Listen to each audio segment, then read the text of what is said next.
तो दोस्तों, ये एक ऐसी हॉरर मूवी का रीमेक है जिसमें आपको ब्लैक मैजिक करना सिखाया गया था। इस मूवी में एक औरत अपने प्यार को पाने के लिए किसी भी हद तक जा सकती थी और इसीलिए उसने ब्लैक मैजिक का रास्ता चुना। लेकिन ये ब्लैक मैजिक का रास्ता उसी के लिए उल्टा पड़ गया। उसके परिवार से एक एक करके लोग मरने लगे हैं और आपको इस मूवी के एक्सप्लेनेशन में पता चलेगा कि ऐसा क्यों हो रहा है। तो आज हम जिस मूवी के बारे में बात करने जा रहे हैं उसका नाम है सिजिन। तो चलो बिना टाइम गवाए सीधा चलते हैं मूवी के एक्सप्लेनेशन वीडियो की तरफ और देखते हैं कितने लोगों में हिम्मत है इस मूवी को पूरा देखने की।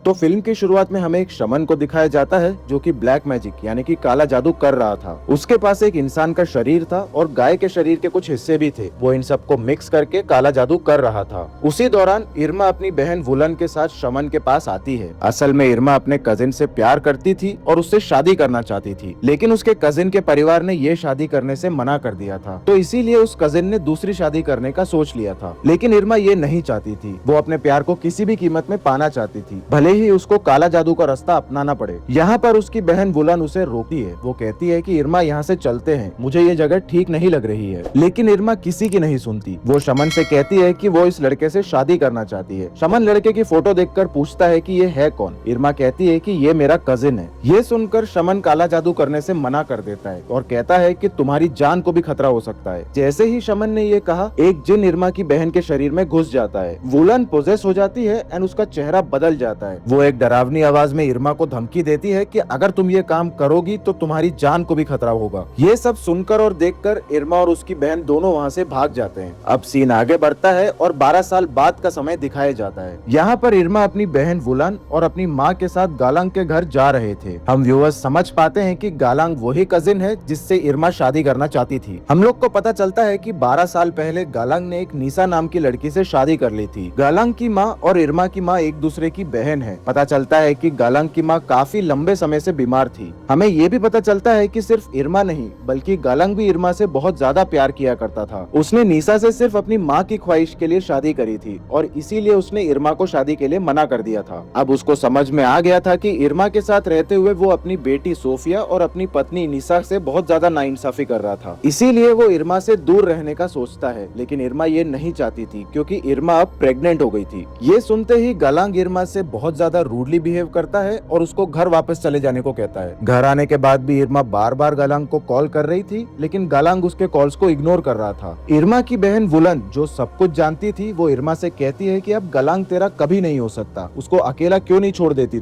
तुम जानती हो ना उसका परिवार है और तुम उसके परिवार को बर्बाद कर रही हो। इरमा वुलन की बातें सुनकर बहुत ज्यादा गुस्सा हो जाती है। वो उसको गालियां देती है और अपने कमरे से बाहर निकल जाती है। सच तो यह है कि इरमा को गालांग पे ज्यादा गुस्सा आ रहा था, अपनी बहन वुलन पे नहीं, क्योंकि एक वक्त था जब गालांग ने इरमा से वादा किया था कि दोनों साथ जिएंगे और साथ में मरेंगे, लेकिन अब वो सब कुछ भूल रहा है। ये ऑब्वियस वाली बात है क्योंकि उसका परिवार हो चुका था एंड उसकी बेटी भी थी। गुस्से में इरमा गालांग के वर्क प्लेस पर चली जाती है। वो इतना ज्यादा गुस्से में थी और गालांग से कहती है अपने बच्चे को एक्सेप्ट करने के लिए, लेकिन यहाँ पर भी गालांग उसकी एक नहीं सुनता और बिल्कुल रूडली बिहेव करता है। इस समय इरमा एक चाकू उठाती है और गालांग को धमकाने लगती है, लेकिन गालांग इरमा को एक धक्का देता है जिससे वो गिर जाती है। इस एक्सीडेंट से इरमा का मिसकैरेज हो जाता है। गालांग खुद उसे हॉस्पिटल लेके जाता है। जब इरमा को होश आता है तब वो गालांग को जिम्मेदार ठहराती है। गालांग उसे समझाने की कोशिश करता है कि देखो इरमा, मैं शादीशुदा हूँ, हम एक साथ नहीं रह सकते हैं, लेकिन इरमा उसकी एक नहीं सुनती। वो बार बार एक ही बात रिपीट कर रही होती है और कहती है कि देखो गालांग, तुमने मुझे वादा किया था कि तुम मुझे कभी नहीं छोड़ोगे। अब इस बात से गालांग को फिर से गुस्सा आ जाता है। वो इरमा पर कुछ पैसे फेंक देता है और वहाँ से चला जाता है। ये इसलिए करता है ताकि इरमा को समझ में आ जाए कि वो बिल्कुल वापस नहीं आएगा। अब इरमा को समझ में आ गया था कि उसने सब कुछ खो दिया है। इरमा जोर जोर से चिल्लाती है और रोने लगती है और कहती है कि अब वो गालांग को बर्बाद कर देगी। अब यहाँ पे सीन कट होता है और हमें गालांग को वापस दिखाया जाता है जो कि काम के बाद घर वापस जा रहा था। रास्ते में इमाम मॉस्क से बाहर आता है और गालांग से कहता है कि गालांग, तुम्हारे परिवार से अब मॉस्क कोई नहीं आता, तुम लोग मॉस्क आया करो और नमाज पढ़ा करो। नमाज से सारी बुराइयां हमारे पास आने से पहले ही खत्म हो जाती है। बाद में इमाम गालांग को अपनी बेटी सोफिया के लिए एक तोहफा भी देता है। गलांग घर आकर सो जाता है। यहाँ पर उसको सोफिया उठाती है। यहाँ पर हमको पता चलता है कि सोफिया ने अपनी आंखें निकाल ली है और अपने हाथों में रख ली है। वो गलांग से कहती है कि पापा, अगर आपको इस बार मुझे कोई गिफ्ट देना है तो मुझे आंखें दे दो। इस इंसिडेंट से गलांग की आंखें खुल जाती है और हमको पता चलता है कि गलांग सिर्फ एक भयानक सपना देख रहा था। वो बहुत ज्यादा डर जाता है और भाग के अपनी बेटी सोफिया के पास जाता है। सोफिया को देखकर गलांग को अपना पुराना टाइम याद आता है। जब सोफिया पैदा होने वाली थी तब गलांग ने अपनी पत्नी का बिल्कुल ख्याल नहीं रखा था। उसे डॉक्टर के पास नहीं लेके गया था सही से चेकअप करने के लिए, और इसीलिए शायद आज सोफिया अंधी है। अगले दिन हॉस्पिटल से डिस्चार्ज होने के बाद इरमा फिर से गलांग को कॉल करने की कोशिश करती है। पहले गलांग उसकी कॉल को इग्नोर करता है, फिर पिक करता है और उसको बहुत ज्यादा गालियां देता है। इरमा गलांग के इस बिहेवियर से बहुत ज्यादा गुस्सा हो जाती है। वो गलांग के परिवार को बर्बाद करना चाहती थी जिससे गलांग उसके पास आ जाए, और ये चीज करने के लिए वो एक बहुत बुरा डिसीजन लेती है, काला जादू यूज करने का। वो वापस से उस 12 साल पहले वाले शमन के पास जाती है। अब वो फिर से गलांग के ऊपर काला जादू करना चाहती थी। वो शमन से कहती है कि मैं गलांग को अपने पास लाना चाहती हूँ किसी भी कीमत पर, ताकि उसकी जिंदगी में मेरे अलावा कोई भी और औरत ना हो। अब हम ऑडियंस को नोट करने वाली बात यह है कि पहले इरमा को निशा और सोफिया से कोई प्रॉब्लम नहीं थी, बल्कि वो गलांग की बेटी सोफिया से बहुत ज्यादा प्यार करती थी। लेकिन अब गलांग के बिहेवियर ने उसे इस हाल तक पहुंचा दिया था। वो शमन को आगे बताती है कि इसमें जितने पैसे लगेंगे मैं देने को रेडी हूँ, लेकिन मुझे अब गलांग सिर्फ अकेला चाहिए मेरे लिए। शमन फिर से कहता है, देखो लड़की, तुम सुन नहीं रही हो, ये काम बहुत ज्यादा खतरनाक है। लेकिन इरमा को बिल्कुल परवाह नहीं थी। वो अपनी और अपनी बहन के सारे ज्वेलरीज को शमन को दे देती है। ये देखकर शमन की माँ भी शमन को ये सारा काम कर देने को कहती है। अपनी माँ की ख्वाहिश पर शमन राजी हो जाता है। अब शमन इरमा से कहता है, दुनिया में कई सारे जिन होते हैं, उनमें से एक होता है नजर जिन। ये सब मुस्लिम धर्म से नफरत करते हैं और इन जिनों का इस्तेमाल काला जादू करने के लिए किया जाता है। शमन आगे कहता है कि काला जादू करने के लिए कुछ चीजों की जरूरत होगी। ये काला जादू निशा पर किया जाएगा जो कि गलांग की पत्नी है, ताकि निशा और उसके सारे रिश्तेदार मर जाएं। शमन इरमा से कहता है कि काला जादू करने के लिए निशा का एक फोटो, उसके बाल और उसका खून चाहिए होगा। इन सब का इस्तेमाल करके निशा को पोजेस किया जाएगा काला जादू से। शमन को एक नए मरे हुए आदमी के पैर भी चाहिए होंगे और उस पर वो गाय के हाथों को लपेटेगा। शमन के कहने पर इरमा गलांग के घर जाती है, निशा से मिलती है और उसके बाथरूम में घुस जाती है। उसके बाल वो निशा के हेयर ब्रश से निकाल लेती है और निशा के खून के लिए निशा का यूज सैनिटरी पैड इस्तेमाल किया जाता है। ये सारी चीजें इकट्ठा करने के बाद वो वहाँ से निकलने ही वाली होती है, तभी उसे गलांग देख लेता है। गलांग उसे कहता है कि तुम यहाँ क्या कर रही हो? मैंने कितनी बार कहा है मेरे परिवार से दूर रहने के लिए। ये सब कुछ सुनकर इरमा को बहुत ज्यादा बुरा लगता है और भरे दिल से वो शमन के पास जाकर सारी चीजें दे देती है। शमन एक रिसेंटली मरे हुए इंसान की टांगों की हड्डियां भी ला देता है। अब रात को ब्लैक मैजिक का रिचुअल शुरू होता है। शमन इरमा से कहता है कि अच्छा हुआ तुमने खून ला दिया, इससे ज्यादा असर पड़ेगा। वो सैनिटरी पैड को एक ब्लेड से काटकर हड्डियों पर डाल देता है। बाद में कुछ काले जादू के मंत्र बोलने लगता है और अचानक से शमन के घर में थरथराहट महसूस होने लगती है और ऐसा लगता है कि यहाँ पे कोई इविल स्पिरिट आ गई है। आखिर में जिन आ जाता है और उस जिन की मदद से निशा को पोजेस कर लिया जाता है। शमन जिन को अपनी भाषा में बात करता है और निशा को बर्बाद कर देने के लिए कहता है। जिन उसकी बात मान लेता है और वहाँ से चला जाता है। शमन इरमा से कहता है, अगली 5 रातें निशा के लिए बहुत ज्यादा खतरनाक होंगी। इन 5 रातों में निशा के सारे ब्लड रिलेशंस मर जाएंगे और तुम्हारी इच्छाएं पूरी हो जाएंगी। पहली रात को हमें दिखाया जाता है जब निशा नमाज पढ़ रही थी, तब उसे अचानक से गाय के हिस्से दिखने लगते हैं। निशा ये देखकर बहुत ज्यादा डर गई थी। उसके बाद उसको लगता है कि उसके ऊपर किसी ने खून से भरा हुआ बकेट डाल दिया है। वो बहुत ज्यादा डर जाती है और बहुत जोर जोर से चिल्लाने लगती है। गलांग भाग के वहाँ पर आता है और देखता है कि निशा के कपड़े तो बिल्कुल साफ थे और खून का कोई निशान नहीं था। वो निशा से कहता है, मुझे लगता है तुम ज्यादा थक गई हो, इसलिए तुमको रेस्ट कर लेना चाहिए। अगले दिन काला जादू का असर निशा पर फिर से होने लगता है। इस तरह से वो अपनी बेटी के गुड़िया के बाल काट कर खाती है, जिससे उसको उल्टी हो जाती है। जब उसे होश आता है तो वो इस अजीब काम को देखकर बहुत ज्यादा परेशान हो जाती है। वो गलांग को बताना चाहती थी, लेकिन गलांग उसकी बातें सुन भी नहीं रहा था। सीन कट होता है और हमें इरमा दिखाई जाती है, जिसकी बहन वुलन उसको अपने गहने के बारे में पूछ रही थी। वो कहती है कि मैं जानती हूँ कि तुमने ये गहने शमन को दे दिए हैं, तुम कुछ गलत कर रही हो। वुलन की बातों से तंग आकर इरमा उसे गालियाँ देती है और वहाँ से भेज देती है। फिर रात में इरमा जब सोने की कोशिश करती है तब उसको नींद नहीं आती। जब वो लाइट ऑन करके पीछे मुड़ती है तब उसको पता चलता है कि वुलन उसके पास में ही लेटी हुई है। जब वो उसे बुलाती है तब उसको दिखता है कि वुलन का चेहरा बहुत ज्यादा बेकार और खतरनाक हो गया था। वुलन यहाँ पे मर चुकी थी। इरमा बहुत ज्यादा डर जाती है और जोर से चिल्लाती है। फिर उसे होश आता है और इरमा की बहन उसके पास आ जाती है। अब हम लोग समझ पाते हैं कि इरमा ने जो देखा वो सिर्फ एक वहम था। इरमा की बहन अभी भी जिंदा है। अब यहाँ यहाँ पे सोचने वाली बात यह है कि इरमा ने काला जादू नीसा पे करवाया था, लेकिन यही काला जादू अब उसके ऊपर असर कर रहा है। अगले सीन में हमें नीसा को दिखाया जाता है जो कि नमाज कर रही होती है। नमाज करते हुए वो उल्टी कर देती है और अजीब बात ये थी कि उल्टी में कीड़े मकोड़े थे और कोई छोटे कीड़े मकोड़े नहीं, बड़े बड़े वाले। जब से उसके साथ ये अजीब सी घटनाएं होने लगी थी, वो किसी न किसी को तो बताना चाहती थी, तो उसने इन इंसेक्ट्स को एक जार में रख दिया ताकि वो किसी को दिखा सके और बात कर सके इसके बारे में। इसके बाद इरमा गलांग की माँ के कमरे में आती है। वो उन्हें संभालने आई थी। अचानक से इरमा को कोई काबू करने लगता है as if she was possessed और वो गलांग की माँ को मारने वाली थी, लेकिन फिर अचानक से उसे होश आ जाता है। उसे समझ नहीं आता कि ये उसने क्या कर दिया। वो गलांग की माँ से माफी मांगती है और कहती है कि मैं तुम्हें मारना नहीं चाहती, मुझे समझ नहीं आ रहा है कि मेरे को क्या हो रहा है, ऐसा लग रहा है मेरे से कोई ये सारे काम करवा रहा है।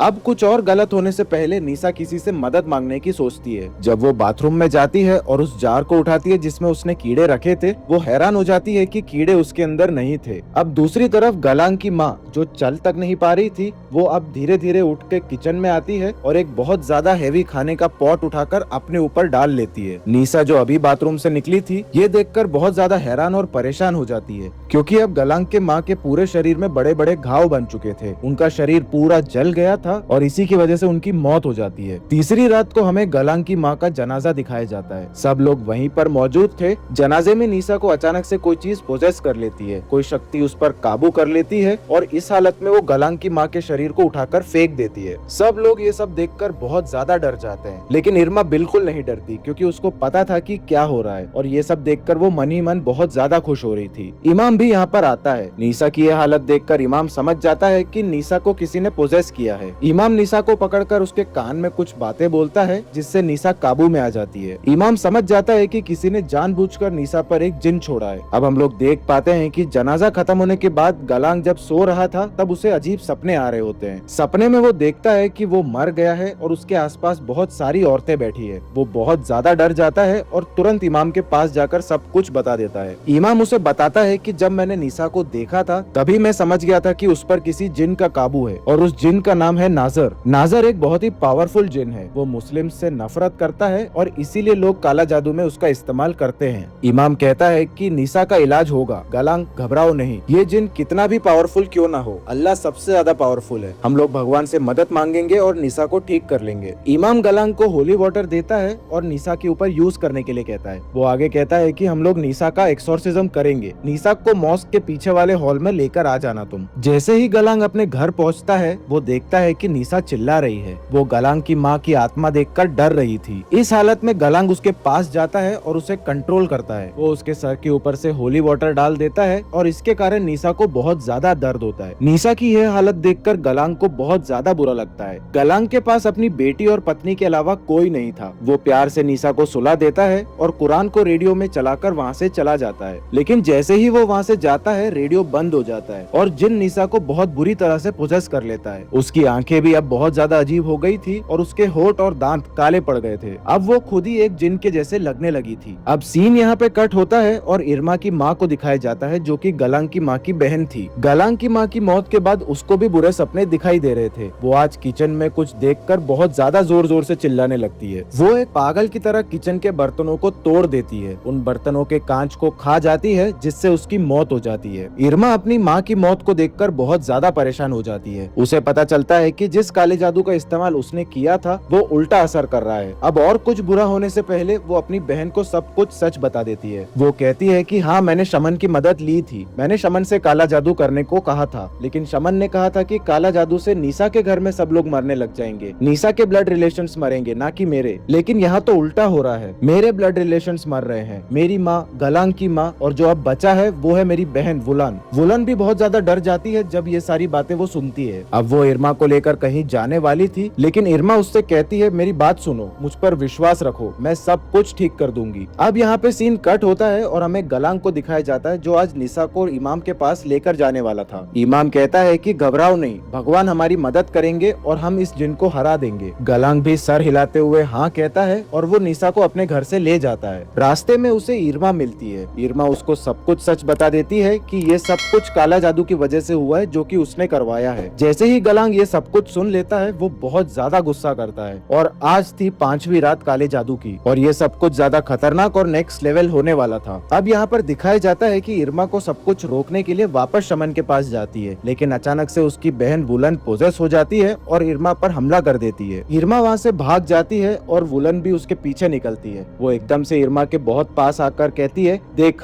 आज मैं भी मर जाऊंगी। ये कहते ही वो एक पेड़ के ऊपर चढ़ जाती है और बाद में उसके बाल उस पेड़ की शाखाओं से फंस जाते हैं। अचानक से वो पेड़ से नीचे गिर जाती है और उसके सर और बाल उखड़ जाते हैं, जिससे वो बहुत बुरी तरह से मर जाती है। ये सब देखकर इरमा बहुत ज्यादा पागल हो जाती है। वो जल्दी से जल्दी शमन के पास जाना चाहती है ताकि ये सब कुछ बंद हो पाए। अब दूसरी तरफ इमाम भी नीसा का एक्सोर्सिज्म शुरू करता है। जैसे जैसे कुरान की बातों को पढ़ा जाता है, नीसा की हालत और ज्यादा खराब होती जाती है। जो लोग उसके पास पोजेस थे वो काबू में नहीं आते और सभी लोगों पर हमला करके वो मार देती है। दूसरी तरफ इरमा शमन के पास पहुंचती है और शमन वहाँ पे नहीं था। अचानक से नेगेटिव एनर्जीज उसको भी पोजेस कर लेती है और उसका शरीर टूटने लगता है। उसकी हड्डियां टूटने लगती है, उसका पीठ टूटने लगता है और यहाँ उसका पूरा शरीर टूटने लगता है। उसकी हालत बहुत ज्यादा बुरी हो गई थी। इन सब के चलते उसकी मौत हो जाती है। मॉस्क में बहुत लोगों को मारने के बाद नीसा ने अगला गलांग को पकड़ लिया था। जैसे ही नीसा गलांग को मारने वाली थी, इमाम उसको बेहोश कर देता है। लेकिन यहाँ पे ये सब कुछ देखकर लोगों को कुछ गलत लगता है और फिर इमाम की नजर पड़ती है सोफिया पर और सबसे बड़ा प्लॉट ट्विस्ट आता है इस मूवी का। इरमा ने जो काला जादू नीसा पर करने का ट्राई किया था वो एक्चुअली सोफिया के ऊपर हो गया था। जिन ने सोफिया को पोजेस कर लिया था और सबसे बड़ी वजह इसकी ये थी कि जो सैनिटरी पैड और बालों का गुच्छा इरमा ने बाथरूम से उठाया था वो नीसा का नहीं बल्कि सोफिया का था और इसकी वजह से नीसा के बजाय सोफिया के ब्लड रिलेशंस मर रहे थे, इसीलिए इरमा का परिवार भी मर रहा था। यहाँ पर सोफिया गलांग को मारने की कोशिश करती है। गलांग बार बार माफी मांगता है लेकिन सोफिया नहीं सुनती और बहुत ही बेरहमी से अपने पापा को मार डालती है। जब इमाम नीसा को छोड़ता है और सोफिया का एक्सोर्सिज्म करता है, ये एक्सोर्सिज्म काम कर जाता है और जिन सोफिया को छोड़ देता है। अगर इन लोगों को पहले ही समझ में आ गया होता कि काला जादू सोफिया पर हुआ है तो शायद बहुत लोगों की जानें बच सकती थी, लेकिन अनफॉर्चुनेटली बहुत लोग मर चुके थे। फिल्म के आखिरी सीन में हमको नीसा को दिखाया जाता है जो कि अभी जिंदा तो है लेकिन बहुत बुरी हालत में है। वो हॉस्पिटल में एडमिट होती है और सोफिया उसके पास आती है। सोफिया की हालत भी बहुत ज्यादा खराब थी। उसका डरा देने वाला चेहरा ये बताता है कि जिन ने अभी भी सोफिया को पोजेस करके रखा हुआ है और अब वो अपने सबसे करीबी और लास्ट ब्लड रिलेशन को मारने वाली थी। वो अपनी माँ को ही मारने वाली थी और ये दिखाते हुए फिल्म खत्म हो जाती है। तो दोस्तों ये काफी स्ट्रेट फॉरवर्ड मूवी थी and only with one twist. सबसे पहले तो इरमा गलांग को पाने के लिए काला जादू करना चाहती थी, लेकिन फिर गलांग का बिहेवियर देख के वो समझ जाती है कि गलांग अपने परिवार को छोड़कर तो नहीं आएगा, इसीलिए उसने ब्लैक मैजिक उसके परिवार के ऊपर ही करना चाहा। वो मेन टारगेट नीसा गलांग की बीवी को रखना चाहती थी, लेकिन अनफॉर्चुनेटली उसकी बेटी सोफिया टारगेट बन जाती है। ये इंडोनेशियन मूवी सिजिन एक टर्किश मूवी का रीमेक है जिसका नाम सिचिन है, SICCIN, और उस मूवी में एक्चुअल में ब्लैक मैजिक कैसे करते हैं वो दिखाया गया था। तो इफ इन केस आप लोग को उस मूवी का भी एक्सप्लेनेशन चाहिए तो कमेंट सेक्शन में मुझे जरूर बता देना, मैं उस मूवी को भी बहुत अच्छी तरह से एक्सप्लेन कर दूंगा। और अगर आप लोग चाहते हो कोई और मूवी को एक्सप्लेन करना तो भी कमेंट सेक्शन में बता देना, मैं उस मूवी को भी एक्सप्लेन कर दूंगा। तो मिलते हैं भाई लोग हमारे नेक्स्ट मूवी एक्सप्लेनेशन में, तब तक के लिए स्टे स्पूकी।